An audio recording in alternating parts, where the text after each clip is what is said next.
नमस्कार, जय गोमाता, जय गोपाल. केदारलिंग गौशाळा, मसाई पाटर, पन्हाळा. आज आपण वैरण कापण्यासाठी जिथं आपण शाळू घेतलेला आहे, ओला गाईच्या ओले चाऱ्याची कमतरता भागवण्यासाठी. आता एक दोन गुंठ राहिला आहे शाळू. तर तो आता शाळू 20 गुंठ घेतला होता. तर ते कापायला आल्यानंतर असं लक्षात आलं की 1-2 पेंड्या झाल्यावर की जिथं आपण वैरण कापतोय तिथं हा लाल गांड्या नावाचा पक्षी आहे बघा. दिसते का तुम्हाला?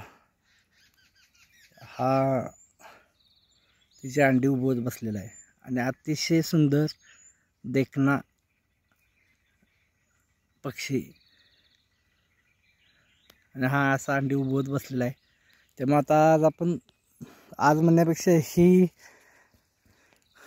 शाळूची जी थाटं आहेत, जे त्यानं घर बनवलेलं आहे, तर ते आपण सध्या तसंच ठेवणार आहे. ते कापणार नाही. कारण कसं आहे, आपल्या वैरणीपेक्षा पण त्याचा आणि हा त्याचा पार्टनर आलेला आहे बघा समोरच. याचं नाव लाल्या ठेवलं होतं मी. हा लाल्या.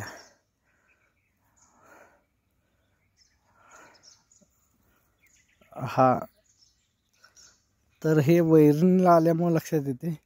आणि ह्या सगळ्या वैरणीत एक शाळाचं थाट पण मी तसंच ठेवलेलं आहे, ज्याला चांगल्या पद्धतीचं बी होतं.